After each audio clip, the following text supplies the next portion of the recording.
अस्सलामुअलैकुम, a very very good morning to all of you. सुबह खैर। और जिन लोगों की सुबह हो चुकी है और जो हमारा प्रोग्राम देख रहे हैं उन तमाम लोगों को हम अपने प्रोग्राम नियो पाकिस्तान में खुशामदीद कहते हैं। जनाब, आपकी चाहतों का, आपकी मोहब्बतों का बेहद शुक्रिया। आपका फीडबैक जनाब हमें मौसूल होता रहता है। तो जनाब, आज है हफ्ते का आगाज़, नए दिन का आगाज, नई सुख का आगाज। तो इसको अच्छे से भरपूर तरीके से पॉजिटिव एनर्जी के साथ, अच्छी सोचों के साथ, मस्बत सोच के साथ, मनफी ख्यालों को तर्क करके अपना आगाज करें। क्योंकि अगर आप अपने हफ्ते का आगाज अच्छा करेंगे तो यकीन मानिए, मैं हमेशा आपसे ये बात कहती हूँ कि आपका पूरा हफ्ता अच्छा गुजरेगा, पूरा दिन अच्छा गुजरेगा।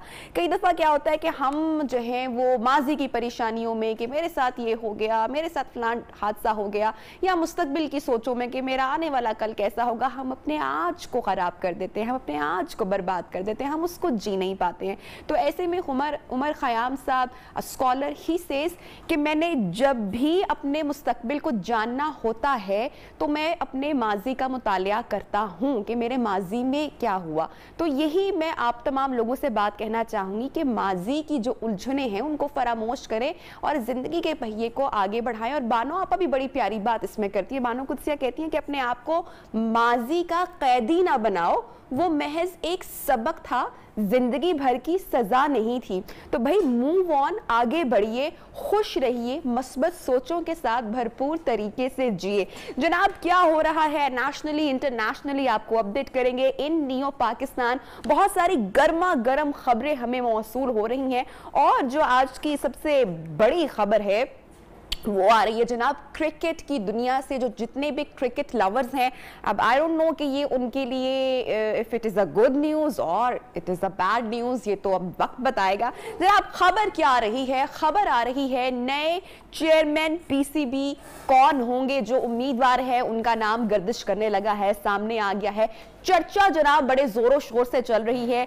रमीज राजा, जिनको रैम्बो भी कहा जाता है दुनिया क्रिकेट का, उनके हवाले से खबरें सरगर्म हो रही हैं कि जनाब Ramiz Raja will be the new chairman PCB. लेकिन इस हवाले से जहां पर एक तरफ अच्छी फजा कायम है, वहां पर तनकीद भी बड़ी की जा रही है इस फैसले पर। तो जनाब दूसरी जानिब जो सरफराज नवाज हैं वो इस फैसले से कुछ खुश दिखाई नहीं दे रहे हैं, काफी तहफ्फुजात का इजहार कर रहे हैं। उनके तहफ्फुजात क्या हैं, क्या पॉसिबिलिटीज है, उस पर हम बात करेंगे। हमारे साथ क्रिकेट स्पोर्ट्स एनालिस्ट मौजूद होंगे।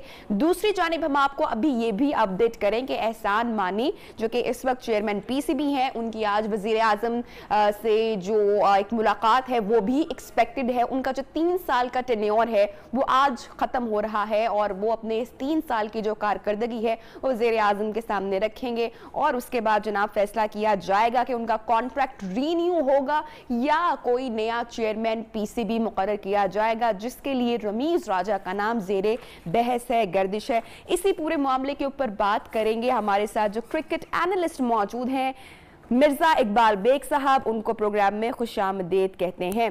Sir, thank you so much, आपने टाइम निकाला हमारी ट्रांसमिशन के लिए। सबसे पहले मैं आपसे जानना चाहूंगी कि सरफराज नवाज साहब ने वजीर आजम इमरान खान साहब को खत लिखा है, तहफ्फुजात का इजहार किया है नए चेयरमैन पीसीबी के हवाले से, जो कि गालिबन नाम गर्दिश कर रहा है रमीज राजा का। क्या खत का मतन है?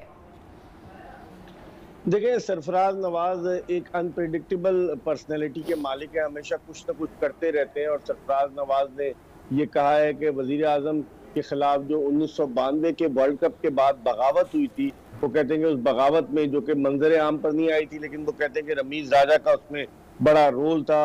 वो शायद पुरानी बातें दोहरा रहे हैं कि अगर आप देखें कि 28 साल पुरानी बात के जब वर्ल्ड कप पाकिस्तान जीता था तो रमीज राजा समेत कई खिलाड़ियों ने कहा था कि ये मतलब ऑफिशियली तो नहीं आया मंजर आम पे, लेकिन जराए बताते हैं कि वर्ल्ड कप जीतने के बाद वजीर आजम पाकिस्तान जो उस वक्त टीम के कप्तान थे, वो वर्ल्ड कप की फतह को अपनी चौकत खानम मेमोरियल जो है हॉस्पिटल के फंड रेजिंग के लिए यूज करना चाहते हैं। और फिर उसके बाद इमरान खान ने नविश्ते दीवार पढ़ लिया और वो 1992 में जब वर्ल्ड कप के बाद इंग्लैंड का दौरा था वहां नहीं गए और जावेद मियांदाद कप्तान बनकर गए।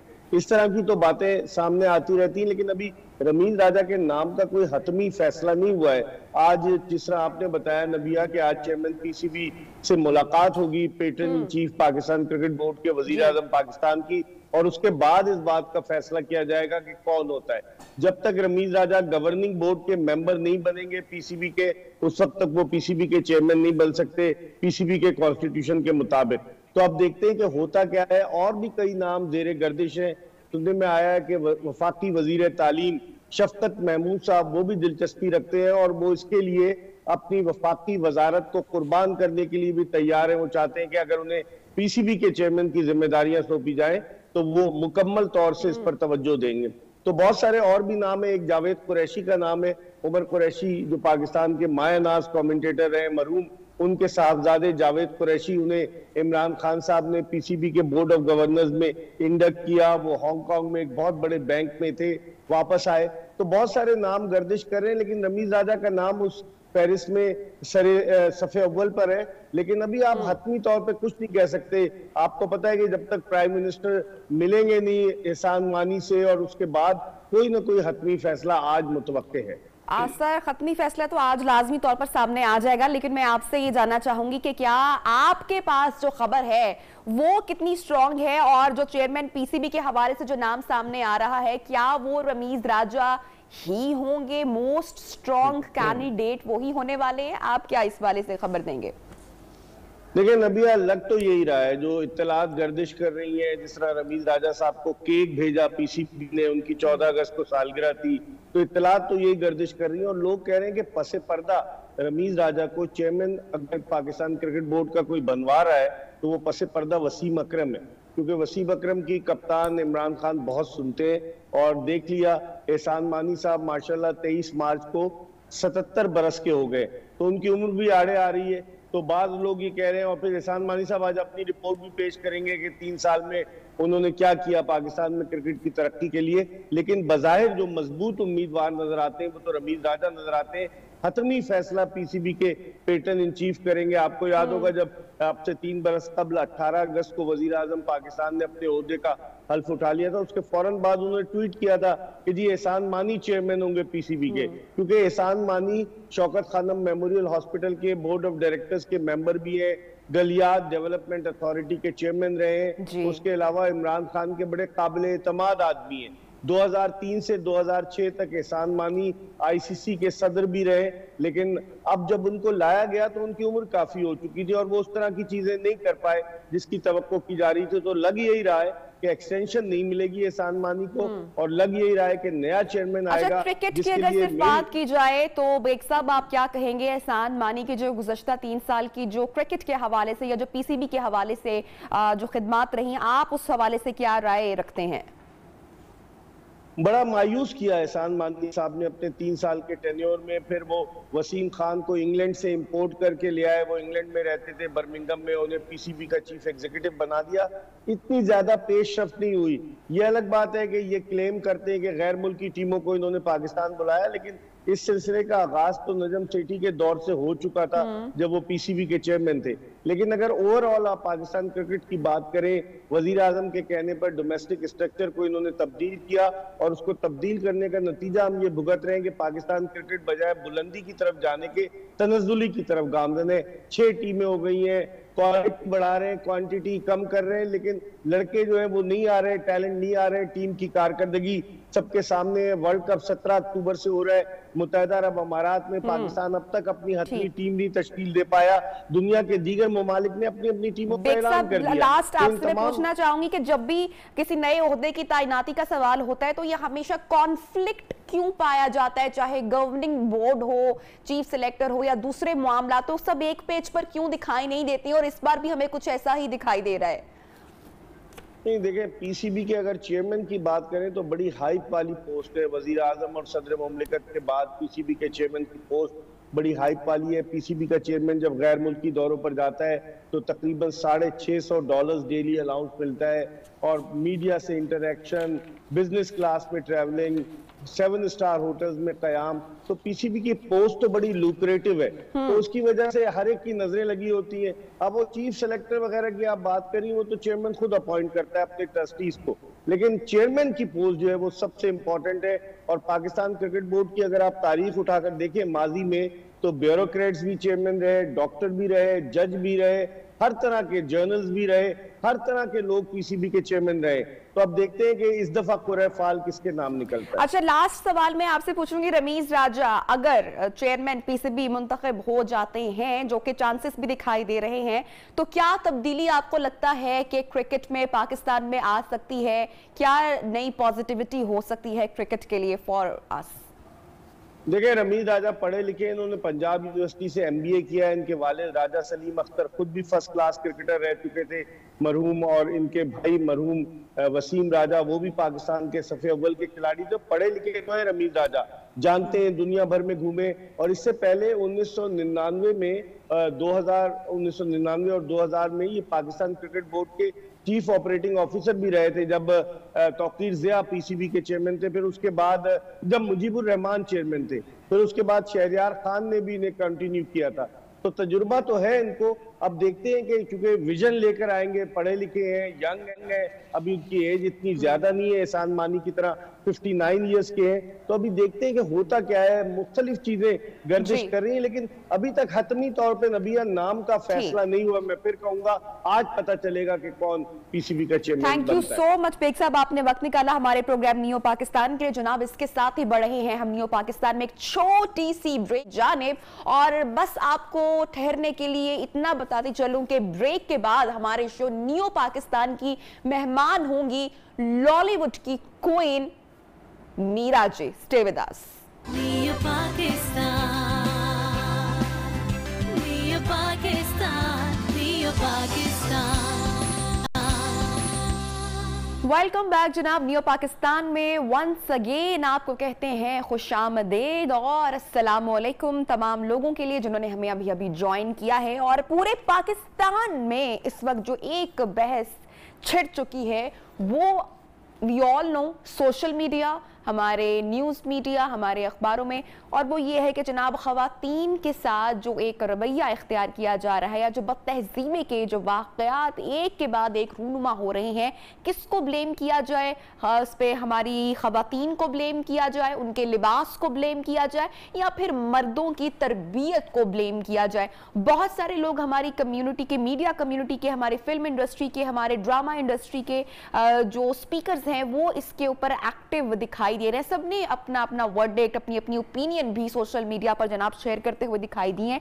और ऐसे में ही हम तमाम लोग जानते हैं कि जो मीनार पाकिस्तान का इंतहाई ही अफसोसनाक वाकया पेश आया, फिर 14 अगस्त के दिन ही जो एक सेम इंसिडेंट हुआ, जो एक रिक्शे पर जो बाइकर्स ने जो बदतहजीबी की खवातीन के साथ, वो भी वीडियो हमने देखा वायरल हुई, जिसके बाद मुसलसल ये बात ज़ेरे बहस है कि भाई क्या किया जाए, कैसे अपनी सोसाइटी की तरबियत की जाए।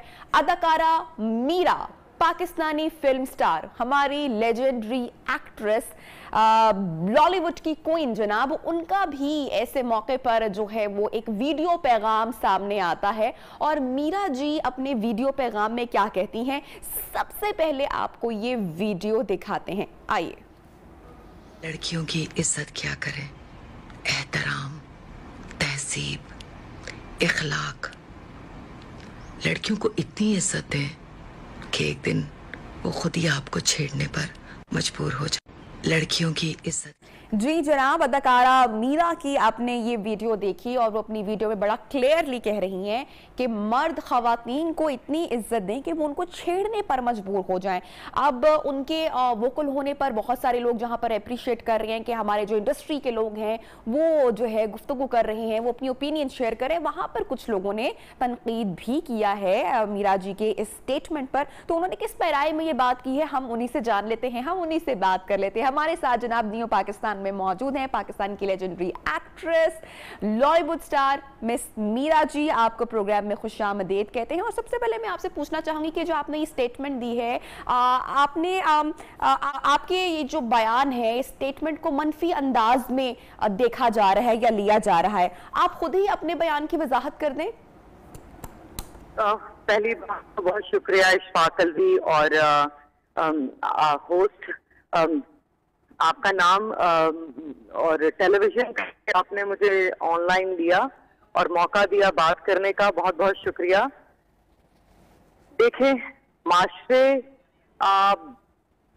इतनी एक औरत की इज्जत को पामाल करना, हमारे माशरे में औरतों की इज्जत नहीं की जाती। उनको, मेरे कहने का मकसद है कि उनको आप इतनी इज्जत दें, इखलाकियात, और उनको इतनी इज्जत दें कि वो खुद आपसे बात करने की कोशिश करें। ये अब थोड़ी सी ना इस बात को समझना पड़ेगा, थोड़ा सा मुश्किल एक्चुअली लोगों ने बात को मंफी अंदाज में लिया है। मेरी सिर्फ एक तरबियत कि आप औरत की इज्जत बहुत ज्यादा करें। अच्छा, जो लाइक लोग हैं, जो समझदार हैं, वो इस बात को समझ जाएंगे, और जो पढ़े लिखे लोग हैं, जिनको काबिल लोग हैं, जिनका जिहन काम करता है, तो वो इस बात को समझ जाएंगे कि मैं कहना क्या चाह रही हूँ। और जो बिल्कुल जिनके अंदर रोशनी नहीं है, जिनके अंदर अल्लाह ताला का नूर नहीं है, जिनके दिमाग जो है कि उनमें, उनके दिमागों पर पहरा लगा हुआ है, और वो इस बात को उनके लिए समझना मुश्किल है। अच्छा मीरा जी, बड़ा अफसोसनाक इंसिडेंट हुआ, बड़ा अफसोसनाक वाकया हुआ। एक खातून जाती है मीनारे पाकिस्तान और वहां पर 400 मर्द जो है वो 1.5 से 2.5 घंटा जो है वो उसके साथ बदअखलाकी का मुजाहिरा करते हैं। बड़ा एक अफसोसनाक वाकया हुआ। आपने भी यकीनन वाकये की डिटेल्स देखी होंगी, कितना अफसोसनाक समझती हैं आप इस वाकये को? देखिए, मैं तो समझती हूँ कि वहां पर एक भी मर्द नहीं था मेरे पॉइंट ऑफ व्यू से। अगर कोई मर्द होते, या वो मर्द के बच्चे होते, या उनके अंदर मर्दानगी होती, तो ये वाकया पेश ही ना आता। अगर मेरा बात यह है कि वहां पर कोई मर्द नहीं था, और औरत बुरी हो या अच्छी हो, वो औरत तवाही हो या उस किरदार उसका बुरा हो, या माशरे वो किरदार, उससे किसी का कोई ताल्लुक नहीं है। औरत औरत होती है, और बुरी औरत और अच्छी औरत कभी नहीं चाहेगी कि उसकी इज्जत को दाग लगाया जाए, उसकी इज्जत को दागदार किया जाए, उसकी इज्जत को पामाल किया जाए, उसके कपड़े फाड़े जाएं, उसके कपड़े उतारे जाएं। कोई औरत ये नहीं चाहेगी। बहुत सारे लोग सोशल मीडिया पर ये बात कर रहे हैं, बुरी औरत। कसम खुदा की, कोई औरत है, औरत की इज्जत कीजिए। अच्छा मीरा जी, बहुत सारे लोग, जब भी हमारे माशरे में कोई इंसिडेंट होता है, कोई रेप का वाकया हो जाता है, कोई खवातीन पर तशद्दुद का वाकया हो जाता है, या हम चले इसी मीनारे पाकिस्तान वाकये की ही मिसाल ले लेते हैं, तो हमेशा जो एक बात आम होती है या जो कॉमन सुनने को मिलती है वो ये होती है कि जो तनकीद की जा रही है वो खवातीन के लिबास पर की जा रही है। आप इस हवाले से जो है वो क्या पैगाम देना चाहेंगी कि वाकई खवातीन का जो लिबास है वो क्या मर्दों की तरबियत दिखा रहा है? अब मेरे ख्याल में हमारे माशरे में औरत से ज्यादा हमारे जो मर्द हजरात हैं, जो हमारे लड़के हैं, जो हमारे यहाँ बच्चा पैदा होता है, मर्द पैदा होता है एक माँ की कोख से, उस मर्द की तरबियत जरूरी है मेरे पॉइंट ऑफ व्यू से। अगर आप पूछें तो मर्द की तरबियत जरूरी है जी। और जहां तक मैं लिबास का ताल्लुक है, तो मैं इस पर फिलहाल कमेंट नहीं करना चाहूंगी, एक लंबी बात हो जाएगी। लेकिन ये मर्दों की तरबियत जरूरी है हमारे माशरे में, और किसी औरत के साथ ज्यादती, उसका रेप या जो सेक्सुअल हैरासमेंट वर्क प्लेसेस पर लोग लड़कियों को सेक्सुअल हैरास किया जाता है, वर्क प्लेसेस पर उनको ब्लैकमेल किया जाता है, लड़कियों के साथ जबरदस्ती की जाती है। मैं समझती हूँ जो खवातीन के साथ ऐसा सलूक करते हैं, मैं उनको मर्द ही नहीं मानती, मैं उसको मर्द मानती हूँ जो खवातीन की इज्जत करते हैं, जो उनका वकार, उनकी इतनी इज्जत करें कि इज्जत भी शर्मा जाए कि मर्द ने मेरी इतनी इज्जत की कि इज्जत जो है वो भी शर्म आ जाए उसको। कि मेरे हमारे माशरे में औरत का एहतराम है, और मर्द वो होता है जो औरत का सर ढांपे, मर्द वो होता है जो औरत को लिबास पहनाए, मर्द वो होता है जो औरत को औरत होने का एहसास दिलाए। Very true. मर्द वो होता है जो आपका सर ढांपे, मर्द वो होता है जो आपको औरत होने का एहसास दिलाए। मैं समझती हूँ कि उस हजूम में वो दायरा बना सकते थे उस खातून के लिए, उनका दायरा बनाकर उनको बहुत इज्जत और आबरू के साथ उनको महफूज मुकाम तक पहुंचाते। अच्छा मीरा जी, बिल्कुल बिल्कुल एक जो है वो शायद जानवर भी इस तरीके से जो है वो बिल्कुल ना करे किसी इंसान के साथ। मुझे ये बताइएगा आप कपड़े आप जी जी जी आप बोलिए, आप बोलिए, आप फरमाइए। मुझे बहुत ज्यादा तकलीफ है उस वीडियो को। 400 मर्द, सॉरी मर्द तो थे ही नहीं, मैं मर्द मानती नहीं हूँ, और मैं बहुत तकलीफ में हूँ।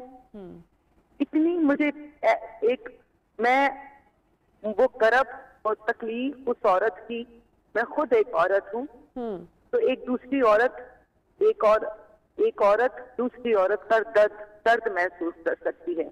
आप भी एक औरत हैं जी। इतना जानवरों की तरह एक औरत को इस तरह छूना, शर्म आनी चाहिए इनको, डूब कर मर जाएंगे लोग। मीरा जी ये बताइएगा, इस तरह के मर्द जो खवातीन के साथ बदअखलाकी का मुजाहिरा करते हैं, ऐसे लोग जो उनके साथ ज्यादती करते हैं, क्या कहना चाहेंगी आप उन तमाम ऐसे मर्दों को, हुकूमत पाकिस्तान को, ऐसे लोगों को क्या सजा होनी चाहिए? पाकिस्तान किसी को भी माफी नहीं होनी चाहिए जो माओं की इज्जतों के साथ खेलते हैं, जो बहनों की, और बिल्कुल माफी नहीं होनी चाहिए। मैं नहीं समझती कि ऐसे लोगों को माफ करना चाहिए, मैं नहीं समझती। ऐसे लोगों को हरगिज माफी नहीं मिलनी बिल्कुल चाहिए। नहीं, बिल्कुल नहीं। अदाकारा मीरा का यही कहना था, और अपनी जो वीडियो पैगाम भी उन्होंने जारी किया खवातीन से बदतहजीबी बदअखलाकी के मामले पर, उसकी भी वजाहत उन्होंने सामने रखी। बहुत शुक्रिया आपका कि आपने नियो पाकिस्तान में जनाब टाइम निकाला, और प्रोग्राम में आगे बढ़ेंगे। और जो खासकर 14 अगस्त के वाकये की जो वीडियो एक मंजर आम पर आए, जिसमें हमने देखा कि खुलेआम किस तरह से रश में खवातीन जो कि रिक्शे में मौजूद हैं और किस तरह से बाइकर आते हैं और जो एक बदतहजीबी का मुजाहिरा किया जाता है, वो वीडियो भी वायरल हुई है। आया कि इन मुल्जिमान की गिरफ्तारी अब तक अमल में लाई जा चुकी है कि नहीं, इस पूरे वाक़े पर भी जो अपडेट है वो आप तक पहुंचवाएंगे। एक छोटी सी शॉर्ट ब्रेक ले रहे, स्टे विद अस।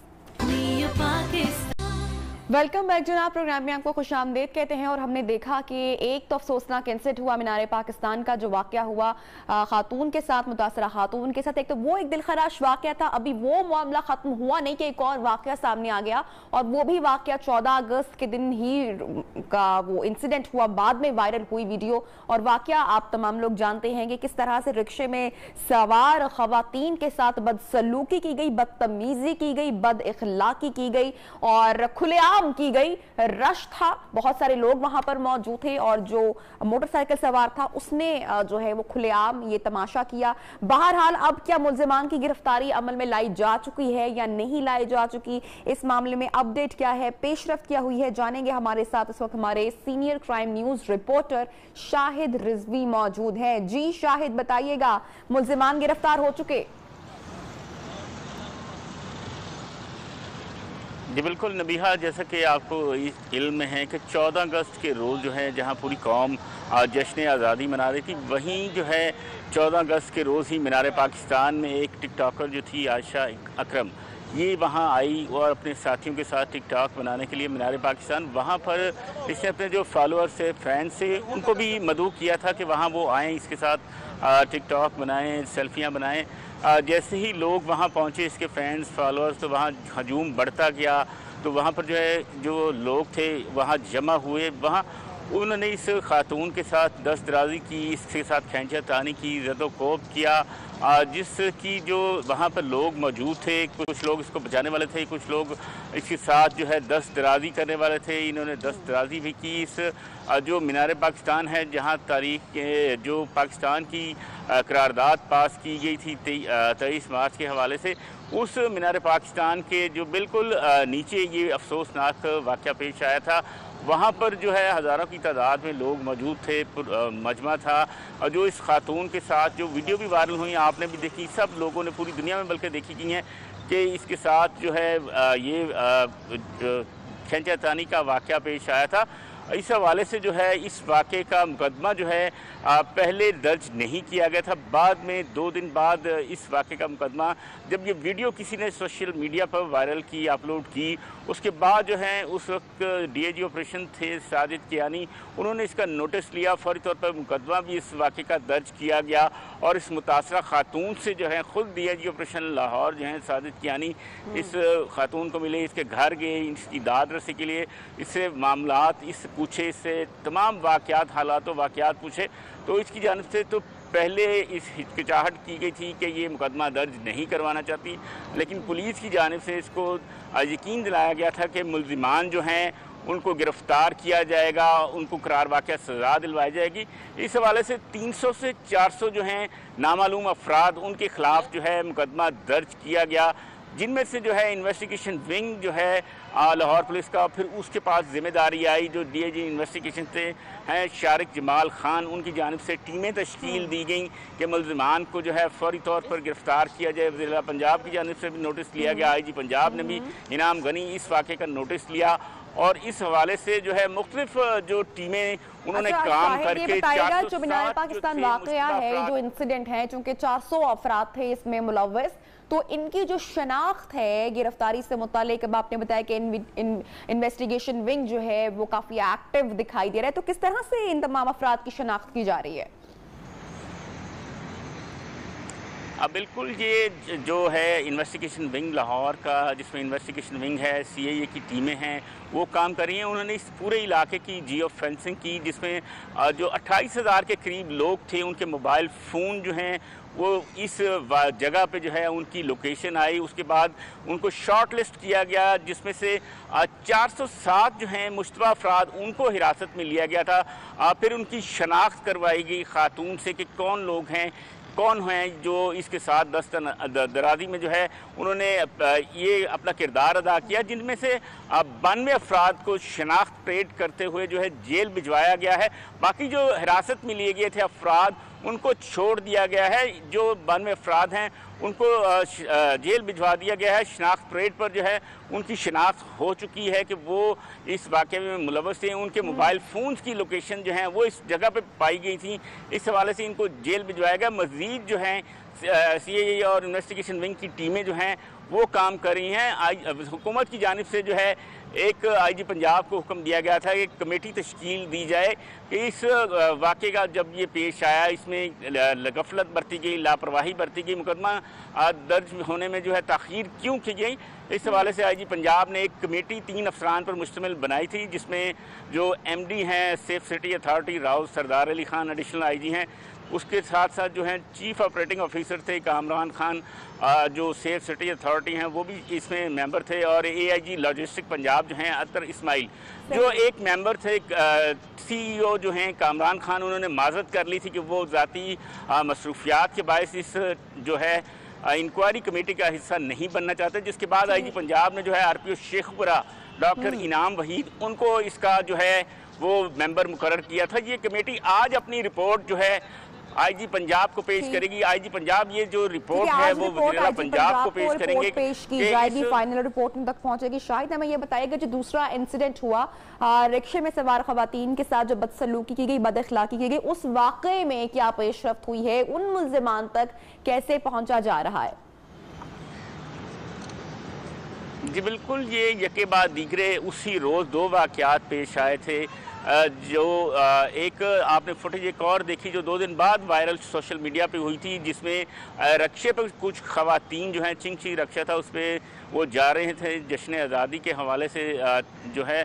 उसी दिन जो है एक ये जो अबाश नौजवान थे जो मोटरसाइकिलों पे जो हैं गुल की सूरत में जा रहे थे, शोर शराबा जश्न आज़ादी का मनाते हुए, उन्होंने जो है फोश हरकत की थी उस चिंग से सवार खातून के साथ, जिसके बाद जो है उस वाक़े का मुकदमा भी इसी थाना जो है लारी अड्डा में दर्ज किया गया और उसके लिए जो है मुल्जिमान को गिरफ्तार करने के लिए वही टीमें तश्कील दी गई हैं जो पहले से उस आयशा अकरम वाले केस में काम कर रही थी। इस हवाले से जो है ज़राए का कहना है कि जो पुलिस है उसकी जानिब से 3 मुश्तबा अफराद जो सुख की शेखपुरा के रहायशी हैं उनको भी हिरासत में लिया गया है, लेकिन उनके ना तो नाम जाहिर किए जा रहे हैं, ना उसके हवाले से पुलिस उनकी गिरफ्तारी को जाहिर करी कि उन्होंने किसी को हिरासत में लिया। लेकिन हमारे जो ज़राए हैं वो कहते हैं कि 3 जो मुश्तबा अफराद हैं वो जो खातून से उन्होंने फोश हरकत की थी, चिंची रक्शे में जाने वाली खातून से, उनको भी हिरासत में ले लिया गया है, जिनसे तफ्तीश का जो है वो सिलसिला जारी है।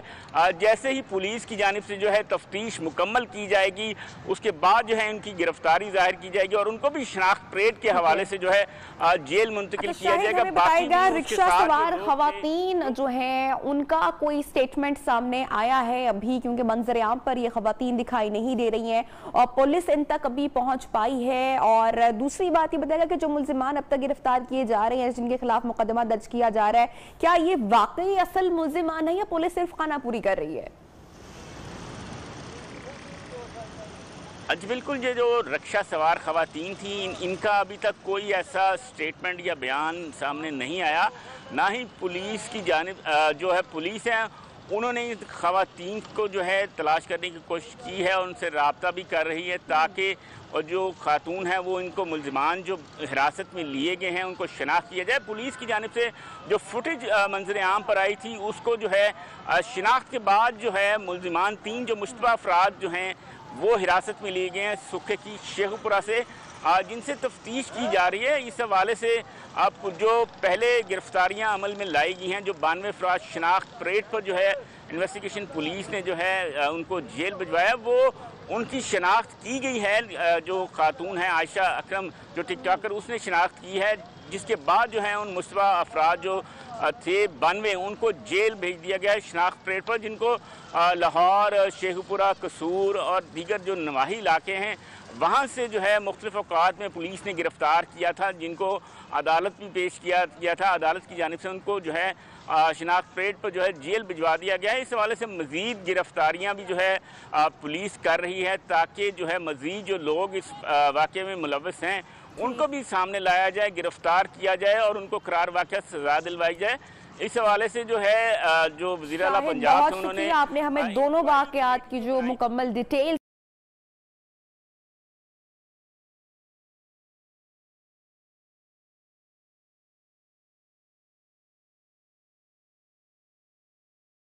थी वो आपने शेयर की हमारे नाजरीन के साथ। जनाब अब आगे बढ़ेंगे प्रोग्राम में और एक और खबर आपको देती चलूं। और कल जनाब हुई निकाह की तकरीब लंदन में। मरियम नवाज के बेटे जुनैद सफ्तर का निकाह हो चुका है। सैफुर रहमान की बेटी आयशा सैफ से निकाह की तकरीब हुई है लंदन में, जहां पर आप देख सकते हैं कि दुल्हन निहायत ही खूबसूरत दिखाई दे रही है। गुलाबी जोड़े में ये जो जोड़ा है नया नवेला बहुत ही अच्छा और खूबसूरत दिखाई दे रहा है। लेकिन दुख की बात ये रही कि जुनैद सफदर के वालिद और वालिदा इस निकाह की तकरीब में शिरकत नहीं कर सके। और जनाब इसमें क्या होता है, रंग में भंग कैसे डलता है, मिठाई में खटाई कैसे पड़ गई, ये भी हम आपको बता दें कि जब निकाह की तकरीब हो रही थी तो हॉल के बाहर, यहाँ पर फंक्शन की तकरीब के बाहर जो लोग थे, जो पाकिस्तानी कम्युनिटी थी, वो पहुंच गई रंग में भंग डालने के लिए। प्ले कार्ड्स जिन लोगों ने उठा रखे थे, जिन पर नारेबाजी की गई कि पाकिस्तानियों का पैसा वापस लौटाओ।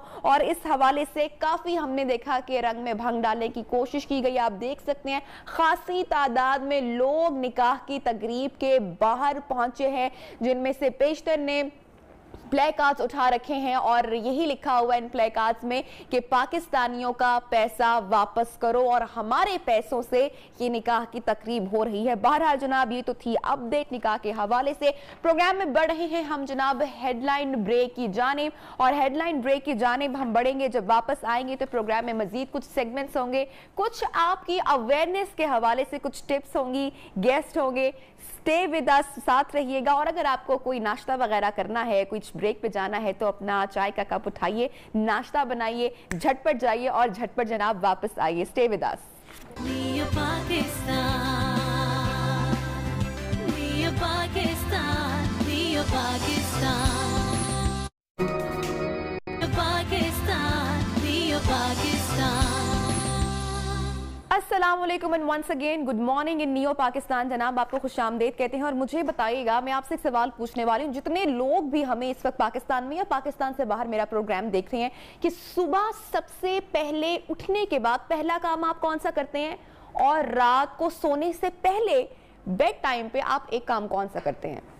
सोचिए सोचिए सोचिए, जरा गौर कीजिए। जवाब एक ही है, बड़ा कॉमन है, तमाम लोगों से मेरा सवाल है, आई एम श्योर आप लोग पहुंच चुके होंगे, और वो है इस फोन का इस्तेमाल जो हम ना सिर्फ सुबह उठने से सबसे पहले करते हैं, उठने के बाद सोने से पहले करते हैं, इवन खाते हुए, गाड़ी चलाते हुए, ट्रैफिक में भी, मतलब गाड़ी चला रहे होते हैं तब भी कर रहे होते हैं, खाते हुए भी इस्तेमाल कर रहे होते हैं, वॉशरूम में भी कर रहे होते हैं, हर जगह कर रहे होते हैं। काम करते हुए दफातर में भी हमारी नजरें हमारी मोबाइल फोन की स्क्रीन पर ही जमी होती हैं, और ये कितना नुकसानदेह है। मैं आज सिर्फ एडल्ट्स की बात करूंगी। अब आप सोच लीजिएगा कि अगर एडल्ट्स में, नौजवानों में, हम जैसे लोगों में मोबाइल फोन का जो ज्यादा इस्तेमाल है, जो स्क्रीन टाइम का जो ज्यादा इस्तेमाल है, वो इतना नुकसानदेह है, तो वो बच्चों में फिर कितना नुकसानदेह होगा। तो जनाब, जो हमारे साथ बात करने के लिए मेहमान मौजूद हैं, एक्सपर्ट मौजूद हैं, शी इज अ साइकेट्रिस्ट, माहिर नफ्सियात, डॉक्टर हुमा असलम साहिबा को हम प्रोग्राम में कहते हैं खुशामदीद। डॉक्टर साहिबा, टाइम बहुत कम है, बहुत सारी बातें मुझे आपसे जाननी है। आदत है, ये इल्लत है या बीमारी है, क्या कहेंगे इसको? ये स्टार्ट आदत से होती है, ये एक आदत है, और आदत बढ़ते बढ़ते इल्लत या बीमारी की तरफ लीड करती है, एडिक्शन की तरफ लीड करती है। इंटरनेट एडिक्शन डिसऑर्डर है जो स्टार्ट हैबिट से ही होता है, एक्सेसिव यूज़ से होता है। अभी पाकिस्तान में 7.5 करोड़ एक्टिव इंटरनेट यूज़र्स हैं, जो पाकिस्तान इस टाइम 10वां मुल्क है जहाँ पे इंटरनेट का इस्तेमाल हो रहा है, और ये एक्टिव इंटरनेट यूज़र्स हैं। 20-21 करोड़ की आबादी में 7.5 करोड़ एक्टिव इंटरनेट यूज़र्स हों, तो ये हमारे लिए एक बहुत कंसर्न की बात है। एडल्ट्स में हमें पहले पता होना चाहिए कि इंटरनेट एडिक्शन होती क्या है। इंटरनेट एडिक्शन या स्क्रीन एडिक्शन बेसिकली स्क्रीन का इस हद तक इस्तेमाल है कि आपकी रोज़मर्रा की ज़िंदगी इफ़ेक्ट होना शुरू हो जाए। आप हर वक्त प्री ऑक्यूपाइड रहें कि आपने फ़ोन देखना है, फीलिंग ऑफ मिस आउट रहे कि आपने कोई मिस कर दिया है चीज़। अगर आपने 5 मिनट स्क्रीन नहीं देखा, इवन आप ड्राइविंग करते हुए देख रहे हैं, आप वॉशरूम में देख रहे हैं, आप कोई इंपॉर्टेंट मीटिंग में नीचे करके देख रहे हैं कि आपने कोई चीज़ मिस नहीं कर दी। हर टाइम आप प्री ऑक्यूपाइड हैं कि आपने कुछ चीज़ मिस ना कर दी हो, और फिर उसकी वजह से आपके मूड में, मिजाज में कुछ तब्दीलियाँ आना शुरू हो जाएं, एग्रेशन, इरिटेशन, एजिटेशन, आपके रिलेशनशिप इफेक्ट होना शुरू हो जाएं, और आपका वेट टाइम इस्तेमाल बढ़ता जाए। यानी कि वही बात आप वाली के सोने तक आप इस्तेमाल कर रहे हैं, और उठते ही आपने जो पहली चीज़ देखनी है वो आपने फ़ोन देखना है। आपको सोने के बाद उठते हुए पहला ख्याल ये आ रहा है कि आपने कोई चीज़ मिस ना कर दी हो, कोई इंपॉर्टेंट चीज़ ना मिस की हो। तो ये इंटरनेट एडिक्शन की सारी अलामात हैं, या स्क्रीन एडिक्शन की अलामात हैं, जो बहुत एक ग्रोइंग कंसर्न बनता जा रहा है हमारी सोसाइटी में। अच्छा डॉक्टर साहब, मुझे बताएंगा कि ये एडिक्शन तो है ही, और मेरे ख्याल से कि हम में से बहुत सारे लोग इसमें मुब्तला हैं। इन स्टूडियोज़ अगर मैं देखूँ, इंक्लूडिंग मी, शायद मैं भी इसमें मुब्तला हूँ, हमारे कैमरामैन, हमारी टीम में से बहुत सारे ऐसे लोग जो हमारा प्रोग्राम इस वक्त लोग देख रहे हैं, शायद हम में से बहुत सारे लोग इस एडिक्शन में मुब्तला हैं। मुझे आपसे ये जानना है कि ये एडिक्शन, ये आदत, ये बीमारी, ये किस तरह से हमारे बिहेवियर को, हमारे रवैये को मुतासिर कर रही है? अच्छा, इसके जो है ना इसके इफेक्ट्स को हम 2 कैटेगरीज में डिवाइड कर सकते हैं। एक इसके फिजिकल इफेक्ट्स होते हैं और एक इसके साइकोलॉजिकल इफेक्ट्स होते हैं। फिजिकल इफेक्ट्स पे बात की जाए, क्योंकि इसकी वजह से जिसके जिस्मानी इफेक्ट्स होते हैं, उस पर बात की जाए तो ओबेसिटी एक बहुत ग्रोइंग कंसर्न है। मोटापा आ जाता है क्योंकि आप बैठे रहते हैं, कोई फिजिकल एक्टिविटी नहीं होती है। हर टाइम जब भी फ्री टाइम मिल रहा है आप फ़ोन देख रहे हैं या लैपटॉप या गैजेट्स वगैरह को यूज़ कर रहे हैं, तो ओबेसिटी, फिर नेक पेन और बैक पेन होना स्टार्ट हो जाती है, क्योंकि एक पोस्चर इस तरह का होता है। इसको एक टेक्स्ट नेक कहा जाता है कि आप जब स्क्रीन देख रहे हैं तो आपका एक पर्टिकुलर पोस्चर होता है जिसकी वजह से नेक पेन और बैक पेन के मसाइल बढ़ रहे हैं। फिर इसके साथ साथ ये हमारे मिजाज में कुछ तब्दीलियाँ लाती है, एग्रेशन, एजिटेशन वगैरह आ जाती है। अगर इसके साइकोलॉजिकल नफ्सियाती मसाइल पे देखा जाए तो कंसंट्रेशन में कमी आ जाती है, चीज़ें रख के आप भूलना शुरू कर देते हैं, आपकी आम रूटीन में चीज़ों पे कंसंट्रेशन नहीं रहती, आपकी याददाश्त के मसाइल पैदा होने शुरू हो जाते हैं। इसके साथ आपकी नींद के बेशुमार मसाइल पैदा होना शुरू हो जाते हैं, आपकी नींद डिस्टर्ब आ रही है, और नींद में जब आप बार बार उठ रहे हैं तब भी आप फ़ोन ही देख रहे हैं, और बहुत ज़्यादा स्क्रीन टाइम से आपकी नींद सिग्निफिकेंटली इफ़ेक्ट होती है। फिर अगर बहुत ज़्यादा इस्तेमाल किया जाए तो ये आपको डिप्रेशन और एंग्जाइटी जैसे मसाइल की तरफ लेके जा सकता है। और हमारे सोसाइटी में आजकल जो साइकाइट्रिक इश्यूज़, साइकोलॉजिकल इश्यूज़ बहुत ज़्यादा बढ़ रहे हैं, उसमें स्क्रीन का बढ़ता हुआ इस्तेमाल एक one of the leading cause है। अच्छा, ये हमने जिस्मानी जो है वो बात की, इसने हमारी जो क्रिएटिविटी सेंस है उसको भी किस हद तक मुतासिर की है? मुझे बड़े अच्छे से याद है कि एक टाइम था जब इंटरनेट इतना ज़्यादा आम नहीं था, तो हमारी जो राइटिंग थी, हमारे जो ड्राफ्ट्स थे, हमारी जो ईमेल्स थी, हमारी जो एप्लीकेशंस थी, वो बड़ी ज़बरदस्त हुआ करती थी। हम सारी ये चीज़ें खुद से जानते थे कि हाउ टू राइट, लेकिन इंटरनेट के आने के बाद इसने हमारी जो तख्लीकी सलाहियतें हैं उसको भी कितना मुतासिर किया है, क्योंकि वी नो हम एक क्लिक पे सब कुछ कॉपी पेस्ट कर सकते हैं। डॉक्टर साहिबा, ये इसको एब्स्ट्रैक्ट थिंकिंग कहते हैं। असल में जो एक्सेसिव स्क्रीन टाइम है ये हमारे फ्रंटल कॉर्टेक्स को इफेक्ट करता है। फ्रंटल कॉर्टेक्स है जो वो वाला ब्रेन का पार्ट है जो इंसान को जानवर से अलग करता है, मतलब जो हमारा थिंकिंग वाला पार्ट है, जो हमारा जजमेंट वाला पार्ट है, जिसपे हम डिसाइड करते हैं, तो ये उस पे जाके इफेक्ट करता है। ठीक है, और जब ये इफेक्ट करना शुरू करता है तो हमारी क्रिएटिव सलाहियतें बहुत ज़्यादा मुतासिर होती हैं, हमारा कॉन्फिडेंस कम होता है, हमारी जजमेंट इफेक्ट होती है, हमारी डिसीजन मेकिंग इफेक्ट होती है। तो इसका सिग्निफिकेंट इफेक्ट है। बल्कि अब तो रिसर्चेज हो रही हैं, ये कहा जा रहा है कि इंटरनेट एडिक्शन दिमाग को उसी तरह इफेक्ट करती है जैसे कोकेन की एडिक्शन इफेक्ट करती है। और इसका क्योंकि ये हमारे ब्रेन में डोपामीन एक केमिकल है, वो रिलीज करवाती है, और डोपामीन का एडिक्शन से बहुत गहरा ताल्लुक है, क्योंकि डोपामीन की जब रिलीज होती है तो हमें प्लेजर का एहसास होता है, हमें खुशी का एहसास होता है, और उस खुशी को एहसास को लेने के लिए, बार बार लेने के लिए हम बार बार स्क्रीन देखते हैं, हम बार बार डिफरेंट चीज़ें फ़ोन पे देखते हैं या गैजेट्स पे देखते हैं। या इसमें वीडियो गेम्स की एडिक्शन है, इसमें सेल्फीज़ लेके या अपनी पिक्चर्स लेके वो सोशल मीडिया पे डालना, सोशल मीडिया की एडिक्शन है, क्योंकि आपको कमेंट्स मिलते हैं, आपको अप्रिसिएशन मिलती है। डॉक्टर साहब, हमारे रिश्तों को भी बहुत हद तक मुतासिर किया अगर कहा जाए, जहां पर हमारी जिस्मानी जो और जहनी जो सलाहियतें हैं उसको तो मुतासिर कर रही है, हमें फिजिकल और मेंटल इलनेस की जानिब तो ये घसीट कर लेकर जा ही रही है, लेकिन हमारे रिश्ते भी बहुत हद तक इससे मुतासिर हुए हैं। डेफिनेटली एक घर में 5 लोग हैं, 5 के पास फ़ोन है, 5 लोग फ़ोन पे डिफरेंट लोगों से कनेक्टेड है, लेकिन आपस में उनका इतना ज़्यादा कम्युनिकेशन गैप हो चुका है, रिश्तों की वो कदरें नहीं रही जो कुछ टाइम पहले थी। आज से 10-15 साल पहले जिस तरह पेरेंट्स को वैल्यू किया जाता था, ग्रैंड पेरेंट्स को वैल्यू किया जाता था, आजकल के बच्चे उस तरह वैल्यू नहीं करते। आजकल रिश्तों में बहुत ज़्यादा गैप्स आ चुके हैं, बहन भाइयों के बीच में, फ्रेंड्स के बीच में। दुनिया सिर्फ फ़ोन तक महदूद होके रह गई है। आप घर बैठे इतने ज़्यादा फासले हैं, आप आपस में 2 लोग बैठे हो, उनके दरमियान बेशुमार फासले हैं। सोशल मीडिया से ही हमें आजकल अपडेट मिलती है कि आपके घर में या आपके जो बहन भाई है उनकी ज़िंदगियों में क्या चल रहा है या क्या अपडेट हो रही है। आई गेस स्टेटस देख के ही उनको अपडेट मिलती होगी। डॉक्टर साहिबा, मुझे ये बताएगा कि once you know that you are addicted या आपको स्क्रीन एडिक्शन है और मैं इस चीज़ से जान छुड़वाना चाहती हूँ या मैं नहीं चाहती कि मेरे बच्चे इस लत में पड़े, तो मुझे क्या करना पड़ेगा? सबसे पहले तो रिकग्नाइज करना है कि ये एक प्रॉब्लम है, ठीक है। फिर उसके बाद कितना स्क्रीन टाइम एक दिन में जो है वो बताता है कि ये एक एडिक्शन है? अच्छा, उसमें बड़ों के लिए अभी तक कोई स्पेसिफिक टाइम नहीं, बच्चों के लिए स्पेसिफिक टाइम फिक्स्ड हैं, लेकिन बड़ों के लिए there is no specific limit. लेकिन वो उतना टाइम जिससे आपके रिश्ते इफ़ेक्ट ना हो, आपकी फंक्शनैलिटी इफ़ेक्ट ना हो, आपके रोज़मर्रा का कामकाज इफ़ेक्ट ना हो, तो वो स्क्रीन टाइम सही है।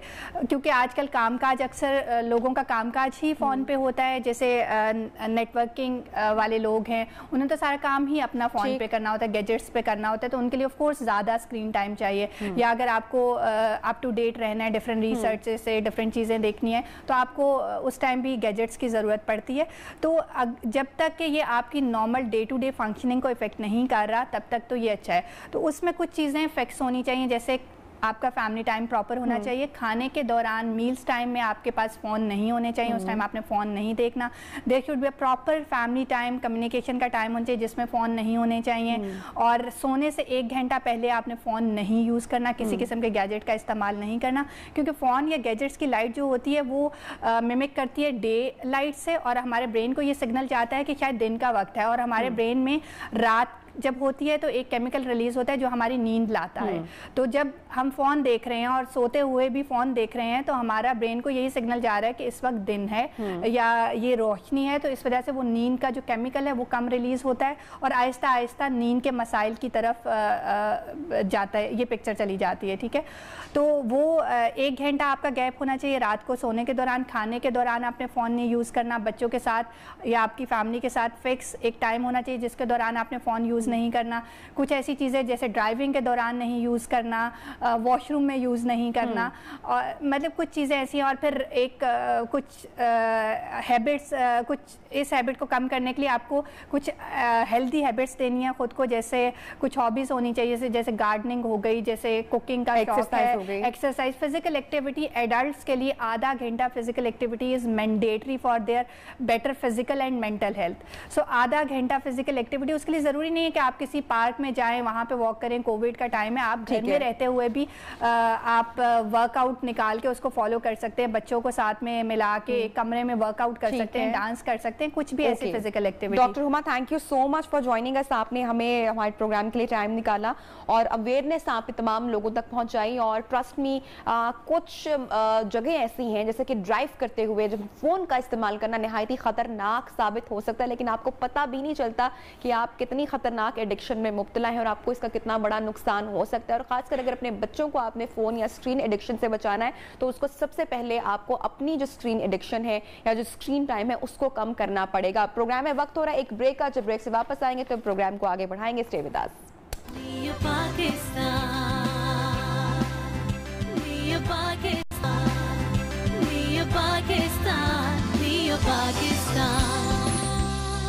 वेलकम बैक जनाब। प्रोग्राम में आपको एक मर्तबा फिर से कहते हैं खुशामदीद। और ये सेगमेंट जनाब ज़रा गौर फरमाइएगा इस सेगमेंट पर, क्योंकि ये आपकी आसानी के लिए और आपकी सहूलत के लिए बहुत ज़रूरी है कि आपको इसके बारे में जो है वो मुकम्मल जानकारी हासिल हो। चूँकि आपको पता है कि कोविड-19 इज़ स्टिल हियर और हम तमाम लोग फाइट कर रहे हैं, हम तमाम लोग कोविड-19 की सिचुएशन से गुजर रहे हैं।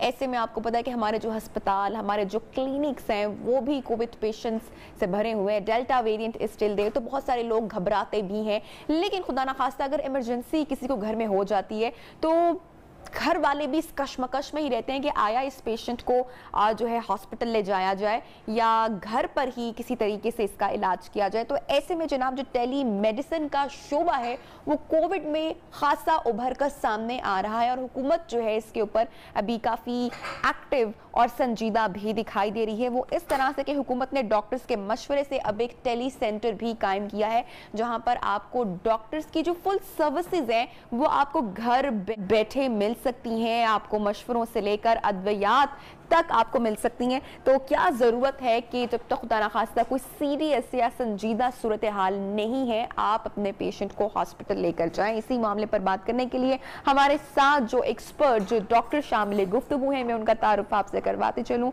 डेंटल कंसल्टेंट सलीमा नवीद मांझी साहिबा, good morning to the show. कैसी हैं आप? मैं ठीक, thank you so much for inviting. अच्छा डॉक्टर, मुझे सबसे पहले ई कंसल्टेशन शोबे से मुतालिक थोड़ा सा हमारी ऑडियंस को अवेयर कीजिएगा।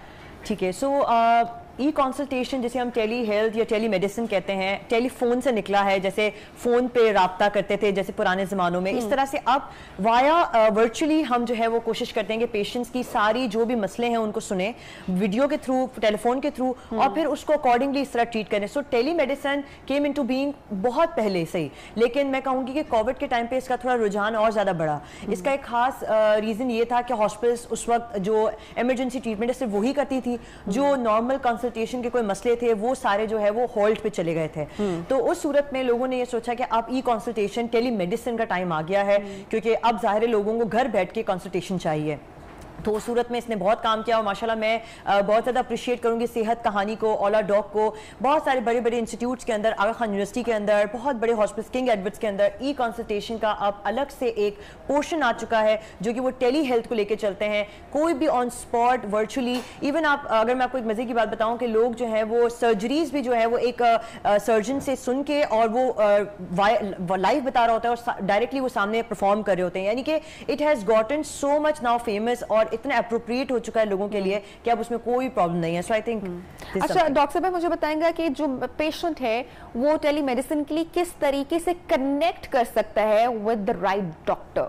Okay, so we have certainly so many pages and so many मैं कहूँगी कम्युनिटी बने हुए हैं जिसमें आप ओला डॉक का मैंने बात की, जिसमें सेहत कहानी की बात की, उसमें हर डॉक्टर की एक पिक्चर के साथ उसकी पूरी प्रोफाइल लिखी हुई होती है प्रोफेशन की। ये कुछ एप्लीकेशंस हैं जो हमें हमारे फोन में करनी है। यस, हम ऑनलाइन भी कर सकते हैं बहुत ज़्यादा फ़ोन पे, या आप लैपटॉप के थ्रू भी अपने कर सकते हैं उसमें। लेकिन ये इसकी अवेलेबिलिटी का ये एक फ़ायदा होता है कि आप घर बैठे क्लिक कर सकते हैं डॉक्टर की अपॉइंटमेंट्स बुक करवाने के लिए। आपको कोई क्यू में नहीं लगना पड़ता, आपको बहुत बड़ी वेटिंग नहीं करनी पड़ती। आपको एक डॉक्टर की सिलेक्शन उसकी प्रोफाइल के थ्रू आप ले रहे होते हैं, एक्सपीरियंस और एक्सपर्टीज के अकॉर्डिंगली आप उसको क्लिक कर रहे होते हैं। और उसका फायदा ये होता है कि फिर आप एक लंबी कतार में नहीं होते, आपको डायरेक्टली उसका डे मिल जाता है। आपको उस दिन प्रेजेंट होना है, डॉक्टर उस दिन प्रेजेंट होगा और आपको कंसल्टेशन। अच्छा डॉक्टर साहब, रोजमर्रा की जिंदगी में हमारे घर में भी या कुछ ऐसे हादसात हो जाते हैं, जैसे कि बच्चों का किचन में जाना और हाथ जल जाना, या माओ का किचन में कट लग जाना, या बच्चों को किसी किस्म की चोट लग जाना, या किसी पेशेंट का फौरी तौर पर हार्ट अटैक का आ जाना। तो ऐसे में फैमिली भी पैनिक कर जाती है, हॉस्पिटल पहुंचने के लिए भी बहुत वक्त दरकार होता है। तो फर्स्ट एड जो है हम कनेक्ट करके क्या वो घर पर अपने पेशेंट को फौरी तौर पर दे सकते हैं? बिल्कुल, ये बहुत अच्छी चीज़ है कि मैं कहूँगी कि अब टेली हेल्थ का एक और फ़ायदा है। जैसे पहले हमने बात की ना, एप्लीकेशन से आप अपॉइंटमेंट बुक करा सकते हैं। कुछ ऐसी भी हैं जो इमीडिएटली आप जो है वो टॉक भी कर सकते हैं डॉक्टर से। तो डॉक्टर्स के कुछ अप्रोप्रिएटली नंबर्स अवेलेबल होते हैं, आप क्लिक करके उन पर कॉल कर सकते हैं और वो आपको गाइड करेंगे कि आप ये दवाई कर लें या ये कर लें, यूज़ जो भी है। इससे एक फ़ायदा आपका ये होता है कि कोविड के अंदर आपका एक्सपोजर एक तो बच रहा है, जो भी हॉस्पिटल पर आप जा रहे हैं और आपको एक्सपोजर करना पड़ता है। दूसरी बात यह है कि अगर खुदा न ख्वास्ता ऑन वे अगर आप वहाँ पहुँचते हैं और ऑन द वे अगर कुछ हादसा ऐसा हो जाता है जो आपके लिए एक्सेप्टेबल नहीं था, तो वो एक चीज़ आपके लिए भी एक डिसहार्टनिंग होती है। तो टाइम उस वक्त आपके लिए सब कुछ होता है, इंपॉर्टेंट होता है। तो कॉल पे आपको डॉक्टर जो है वो गाइड कर देते हैं और आप फिर। अच्छा, दूसरी एक और चीज़ मैंने बहुत मज़े की एक चीज़ पढ़ी ऑनलाइन जो मैं शेयर करना चाहूँगी। बहुत सारे लोग कहते हैं कि हम लैपटॉप हर वक्त साथ में नहीं रखते, तो इसलिए फ़ोन की एप्लीकेशन फ़ोन पे व्हाट्सएप के थ्रू भी आ सकती है आपके पास। तो बहुत सारे डॉक्टर्स आपको फ़ोन पे प्रिस्क्रिप्शंस दे देते हैं, आपको वॉइस नोट्स के थ्रू बता देते हैं या वीडियो कॉल्स के थ्रू आपको गाइड कर देते हैं। यानी इतनी एक्सेसिबिलिटी हो गई है कि अब वो चीज़ें हमारे दूर नहीं है। यानी कि अगर आपको ऐसा लगता है कि कोई अमेरिका में डॉक्टर पाकिस्तानी चला गया है और आपका उससे नहीं है रब्ता, तो आप ऑन कॉल उसको ले सकते हैं। और मज़े की बात मैं आपको बताती हूँ, हमारे इतने सारे डॉक्टर्स हैं माशाल्लाह, वेल प्रोफेशनल्स हैं जो शादी करके बाहर चले गए या कोई और मुल्क में चले गए हैं, तो उनके थ्रू भी हम इसके थ्रू टेली हेल्थ के थ्रू मैं कह रही हूँ हम उनसे कॉन्टैक्ट कर सकते हैं। आई थिंक दैट इज़ कमेंडेबल। अच्छा, ख़वातीन के लिए टेली मेडिसिन ने कितने जो है मौके फराहम किए? क्योंकि अगर हम लोग मेडिकल कॉलेजेस की बात करें तो वहाँ पर जो 70% है वो जो है तालिबात की परसेंटेज है, जबकि जो प्रैक्टिसिंग है वो दैट इज 23%। Yes, agreed. मैं बताऊंगी कि आपने बिल्कुल स्टैटिक सही बताया है। सेहत कहानी की एक मैं बहुत बड़ी स्टोरी पढ़ रही थी और उन्होंने खुद ही बताया कि हमारे साथ ये जो जब कोविड आया तो हमने इस चीज़ को ये फील किया कि ख़वातीन जो थी उस टाइम पे जब वो बहुत शादी हो गई या कोई भी अपने मसले मसाइल की वजह से शादी करने के बाद उनके घरेलू कोई काम थे, बच्चा हो गया, उस वजह से वो थोड़ी सी पीछे हट गई और जिम्मेदारियों की वजह से उन्होंने अपनी जो एक मैं कहूँगी प्रोफेशनल उसको कंटिन्यू नहीं रखा। तो वही वाली बात, जब 23% से रह गई तो हमारे पास एक लार्जर बल्क था जो उस वक्त नहीं केटर हो रहा था। जब टेली हेल्थ आया तो उसका फायदा ये हुआ कि वो लोग जो घर पे बैठ के काम करना चाहते हैं, जो 48 से 36 आवर्स की नहीं करना चाहते हैं इमरजेंसी ड्यूटी या जॉब, तो वो घर पे बैठ के कुछ कंसिस्टेंट आवर्स के लिए अपनी एक ड्यूटी दे सकते हैं। और देखा ये गया माशाल्लाह कि 1500 से शुरू हुआ था ये स्टैटिस्टिक्स, जो खातून वहाँ पे काम कर रही थी सेहत कहानी में, और अब वो 5000 तक पहुंच चुका है। यानी कि you can see a greater spike of people who are coming here. तो फीमेल्स के लिए अपने अप्रोप्रिएट आवर्स, अपनी खुद की फिजिबिलिटी की उससे वो वहाँ पे गई हैं, काम कर रही हैं, और माशाल्लाह अभी भी और आ रही हैं इस तरह की खवातीन जो उनको लगता है कि घर पे बैठ के वो कर सकती हैं, और वो जॉबलेस भी नहीं है और वो अपनी प्रैक्टिस में भी अब आ गई हैं। That's amazing। डॉक्टर, कितना ज़रूरी है कि हम इस अवेयरनेस को मज़ीद स्प्रेड करें, मज़ीद हम इस पर बात करेंगे, चूँकि कोविड के दिन है तो कितना ज़रूरी है कि हम टेली मेडिसिन का जो शोबा है उसमें मज़ीद जो है उसको सपोर्ट करें, और जो लोग हैं वो बगैर किसी वजह के बार बार अस्पतालों का रुख नहीं करें। इस हवाले से अवेयरनेस होना कितना जरूरी है, और ये it's an easy method also. Yes, and I think मैं तो पहले आपको ये बहुत अप्रिशिएट करूंगी आपके चैनल को कि जिन्होंने ये अपने सोशल मीडिया के थ्रू जो है ये लोगों की तरफ अवेयरनेस दी है। I think this is the way we can create the awareness between people कि किस तरह से आप इन एप्स को डाउनलोड करें, अभी आप इन पे देखें, जांचें, इन पे देखें डॉक्टर्स की एक्सपर्टीज क्या है। मैं आपको बताती हूँ कि इन एप्स के थ्रू आप बहुत डिस्काउंटेड कंसल्टेशन भी ले सकते हैं। यानी कि अगर आपको लगता है कि आपको बहुत ज्यादा अमाउंट देना पड़ रहा है कोई कंसल्टेशन के लिए, वो भी नहीं है, परसेंटेजेस ऑफ पे भी है, डिस्काउंट्स पे भी कंसल्टेशन मिल रही है, और एक्सपर्टीज आप हमेशा से जानेंगे तो आपको पता लगेगा कि ये डॉक्टर कैसा, एक्सपीरियंस कैसा रहा।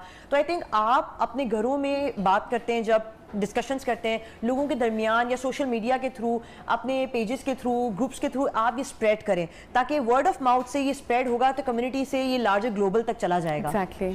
तो I think this is the way we can actually, so charity begins at home, अपने घर से शुरू करें और फिर ये लोगों को बताना शुरू कर दें। तो I think this is the way we can do it, और इसका एक्सपीरियंस तो लोगों के दरमियान वाकई बहुत अच्छा रहा है। अच्छा डॉक्टर साहिबा, कितना जरूरी है, क्योंकि शहरों में तो हमारे पास अस्पतालों की, डॉक्टर्स की जो फैसिलिटी है वो हमें उसमें कोई कमी नजर नहीं आती है, लेकिन देही इलाकों में अगर हम इस बात को मजीद स्प्रेड करें तो वहां के लोगों के लिए कितनी ज्यादा आसानी है कि वहां के लोग जो अक्सर कि नहीं उनकी रसाई तक अच्छे हॉस्पिटल्स या डॉक्टर्स होते, तो वो कितने सारे हादसा से बच सकते हैं। Very nicely asked. मैं बताऊंगी 50% से भी लेसर जो हमारी पब्लिक है पूरे अवाम में, पॉपुलेशन में, उनको तो रसाई नहीं है कि वो एक एलीट एक ट्रीटमेंट ले सकें या फिर मैनेजमेंट ले सकें, कंसल्टेशन डॉक्टर से कंसल्ट तक कर सकें। तो वो सूरत हाल ये होता है कि फिर वो ये भी होता है कि उनकी रसाई भी नहीं होती या वो पहुंच नहीं सकते, वही वाली बात है कि रूरल एरियाज में वो रहते हैं। तो जब उनको अर्बन डॉक्टर्स की रिक्वायरमेंट होती है तो ये बेस्ट टेली हेल्थ था जिसने उनको वहां तक एक्सेसिबल करवाया। And I think telehealth has tremendous benefits, जो लोगों तक, वो जो बहुत ज्यादा फार एरियाज में रहते हैं उन तक भी ये रसाई हुई है, और डॉक्टर्स सबके लिए इक्वली मैनेज किया है उन्होंने। तो I think that is very helpful for them as well. Okay, government इसमें कितना जो है वो एक्टिव दिखाई दे रही टेली सेंटर्स कायम करने के हवाले से? मैंने जैसे बात की, किंग एडवर्ड के अंदर भी माशाल्लाह से आ गया है, हमारे पास सर्विसेज हर हॉस्पिटल के अंदर अब एक अलग से टेली हेल्थ का एक डिपार्टमेंट बन गया है, और उसमें ये होता है कि डॉक्टर उसी विसिनिटी में बैठ के डॉक्टर्स जो है वो पूरी उनके पास वेब कैम्स और पूरी एक टेक्नोलॉजी के साथ जो है वो वहाँ पे बैठे होते प्रिपेयर्ड, ताकि वो पूरी तरह गाइड कर सकें कि क्या, किस तरह से, कौन सा सर्जरी करनी है, कौन सी कंसल्टेशन। बहुत सारे लोगों ने पहले ये शिकायतें भी की कि ई कंसल्टेशन से आप कंसल्टेशन ले सकते हैं, तो सर्जरी अगर करनी हो तो आपने ये, अब हम आपको बता दें कि बहुत सारी जगहों पे, यकीनन मैं आपको इसका एक रेफरेंस भी दूंगी कि आगा खान यूनिवर्सिटी ने गिलगित के अंदर, ये बहुत बड़ा एक एग्जाम्पल भी हुआ था, मेडिकल सेंटर है वहाँ पे गिलगित के अंदर, वहाँ पे लाइव सर्जरी करवाई थी, सी सेक्शन, और माशाल्लाह वो जो है वो सक्सेसफुल भी हुई। और ये एक छोटी सी एग्जांपल इस तरह से तो हो रही है, बाहर के मुल्कों में तो पहले भी था, लेकिन पाकिस्तान में अब माशाल्लाह बहुत इसका रुझान आ गया। आई थिंक और डॉक्टर साहब, जिस तरह से कि हमारा वक्त जो है वो तेजी से गुजर रहा है, लोगों के पास टाइम भी नहीं है, हमारे शहरों में जो ट्रैफिक है वो बड़ी डिस्टर्ब भी दिखाई देती है, तो ऐसे में आप अपना वक्त भी बचा सकते हैं, ट्रैफिक से भी आप बच सकते हैं। Payment method is also online, मैं चाहूंगी कि आप इस हवाले से भी पेमेंट मेथड हमारे पास दो तरीके के होते हैं, एक हमारे पास क्रेडिट कार्ड का होता है, डेबिट कार्ड का होता है, इजी पैसा और अब जैस, वो तो ऑलरेडी हमारे लिए एक्सेसिबल है, तो लोग आराम से जो है वो अपने घर बैठे पेमेंट कर सकते हैं, और ना आपको कोई ऐसी हासिल है कि आपको वहां जाना है, किसी को भेजना है, घर बैठ के आप पेमेंट करें और आपकी जो है फीस आप जो है वो सबमिट कर दें, और आपकी प्रिस्क्रिप्शन आपको ऑन स्पॉट आपकी ईमेल पे भी आ सकती है, एक तरीका ये होता है, या आपके व्हाट्सएप नंबर पे भी आ सकती है, जो आपके पास उस वक्त जो है वो अवेलेबल होगा। Thank you so much doctor Salima, आपने टाइम निकाला हमारी ट्रांसमिशन के लिए, और आप बात कर रही थी टेली मेडिसिन के हवाले से, which is common after Covid, तो जनाब अब हम पढ़ेंगे प्रोग्राम में एक छोटी सी ब्रेक की जानिब, और जब हम ब्रेक से वापस आएंगे तो रूह अफ़ज़ा के किचन में एक बड़ी ज़बरदस्त स्पेशल झटपट आसान एंड क्विक रेसिपी होगी आपके लिए। अनम शेख होंगे with us, stay with us. Neo Pakistan. Welcome back जनाब। न्यू पाकिस्तान में आपको एक मरतबा फिर से कहते हैं खुश आमदीद। Anam Shaikh is with me और रूह अफ़ज़ा का किचन झटपट रेसिपी आज क्या होने वाली है? Quick recipe. जी, क्विक रेसिपी में आज हम बनाने जा रहे हैं रूह अफ़ज़ा फ्रोज़न योगर्ट। तो बड़ी ही आसान है, लेकिन इसका थोड़ा सा ज़रा टेक्निकल है हमारे पास, क्योंकि टाइम की शॉर्टेज है, उस वजह से जो है हम जल्दी जल्दी बनाएंगे, लेकिन आपने इसको पूरा प्रोसेस करके सारी मैं बनाऊंगी, सारी आप बनाएंगी। आज मैं बनाने बिल्कुल, आज आप सिखाएंगी कि कैसे बनती है। इसके लिए हमें सबसे पहले, जैसे कि आपको पता है कि Rooh Afza frozen yogurt recipe का नाम ही योगर्ट है, तो हमें इसके लिए योगर्ट चाहिए ढेर सारा। इसके लिए योगर्ट चाहिए। तो उसके लिए सबसे पहले इंग्रेडिएंट्स देख ले। तो इसके लिए योगर्ट जाएगी, रेगुलर मिल्क जाएगा तकरीबन 1 ग्लास के करीब, और उसके अंदर स्किम मिल्क जाएगा 3/4 कप के करीब, और पाउडर मिल्क जाएगा 2 टेबलस्पून, शुगर 1 टेबलस्पून, जेलेटिन जो है मैंने बना के रखी हुई तकरीबन 1 से 2 टेबलस्पून है। बेसिकली जेलेटिन जो है वो उसको थोड़ा स्टिफ करेगी और शेप में लेकर आएगी। अच्छा, वनीला एसेंस इसके अंदर जाएगा, चॉकलेट और स्पार्कल्स जो है वो गार्निश के लिए मैंने यूज़ किए, और मेन इंग्रेडिएंट जो है हमारा रूह अफ़ज़ा जो है वो तकरीबन इसके अंदर जाएगा 1 कप के करीब, और हमें ज़बरदस्त तैयारी करते हैं जनाब। और सबसे पहले ये 1 पैकेट है उसका योगर्ट का, ठीक है। ये स्वीट योगर्ट है, स्वीट योगर्ट। अगर आप चाहे तो फ्रेश योगर्ट भी इसमें यूज कर सकते हैं, मतलब ये दोनों की जो है ऑप्शन आपके पास अवेलेबल है। तो आपकी अपनी चॉइस है कि आप इसमें फ्रेश योगर्ट ऐड कर लें, या आप इसके अंदर जो है जो डब्बे की योगर्ट होती है वो ऐड कर सकते हैं, वो आपकी अपनी मर्जी है। लेकिन अगर जो डब्बे वाले तो आई गेस वो ज्यादा बिल्कुल हमें अच्छा मिलेगा। अब हमने जेलेटिन साथ ही इसमें ऐड कर दिया। अच्छा, जेलेटिन क्योंकि हमें गर्म करके बनाना पड़ता है, तो हम इसको ठंडा होने का वेट करेंगे।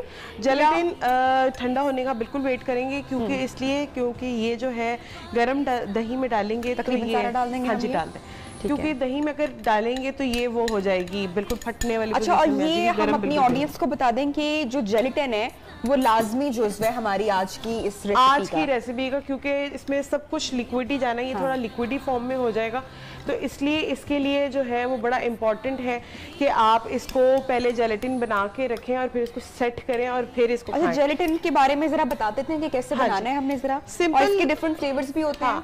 सिंपल जो है जेलेटिन एक्चुअली सिर्फ एक प्लेन फ्लेवर में होती है। बेसिकली ये जो होती है चीज़ों को स्टिफ करने के लिए, जो भी जैसे पैना कोटा होता है, एक डिजर्ट है इटालियन, उसके अंदर भी आप इसको ऐड करते हैं। में नहीं होती, फ्लेवर्स में नहीं होती, बिल्कुल भी नहीं। अच्छा, उसके बाद ना नबिहा, बेसिकली जो इसका पहले जो आपने घर में जब ये बनानी है तो आपने क्या करना है, मिल्क लेना है, उसके अंदर आपने पाउडर मिल्क ऐड करना है, उसको करके अच्छी तरीके से आपने उसको बीट कर लेना है। बीट करने के बाद आपने उसको फ्रीजर में रख देना है, ठीक है। वो एक फ्रॉथ टाइप की उसकी बन जाएगी, और एक वो क्रिस्टल्स जैसे आ जाते हैं ना फ्रीजर के अंदर, वो हो जाएगी। तब आपने जो है इसके अंदर ये वाला योगर्ट का मटेरियल। अच्छा, आप देख रही हैं ना कि जेलेटिन ऐड करने से दही की जो शेप है, हाँ जी, वो खासी चेंज हो गई है बिल्कुल। और जब ये फ्रीजर में जाएगी तो ये बिल्कुल एक स्टिफ फॉर्म में, जैसे कि आप समझे कि एक स्टिफ आइसक्रीम नहीं होती, उस फॉर्म में ये निकलेगी, ठीक है। उसके बाद हम इसके ये बड़ा इजीली अवेलेबल भी है जी, ठीक है। हमने चीनी कितनी ऐड करनी है? 1 से 2 टेबल स्पून जो है आप इसके अंदर 1 से 2 टेबल स्पून, क्योंकि आपको पता है कि रूह अफ़ज़ा भी इसमें जाएगा, तो रूह अफ़ज़ा में भी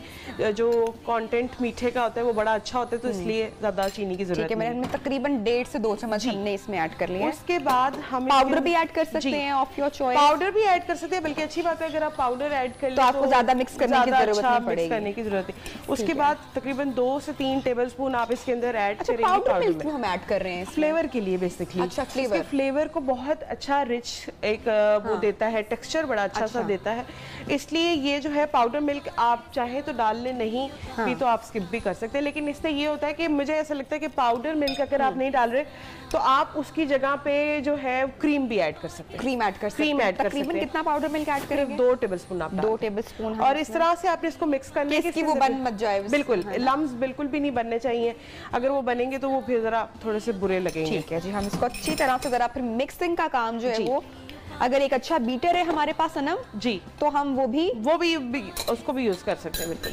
ठीक है। उसके बाद ये इसी के साथ हम ही पहले आप इसको मिक्स कर लेते हैं, अच्छे से तरह इसको मिक्स कर लेते हैं। फिर आपने इसके अंदर डालना है वनीला एसेंस। अनम, इससे मार्केट में बहुत तरह के एसेंस मौजूद हैं जी, काफ़ी तरह के, हर फ्लेवर में तकरीबन मिलता है जो एसेंस होता है, लेकिन सबसे बेस्ट जो एसेंस मुझे पर्सनली लगता है वो वनीला एसेंस है।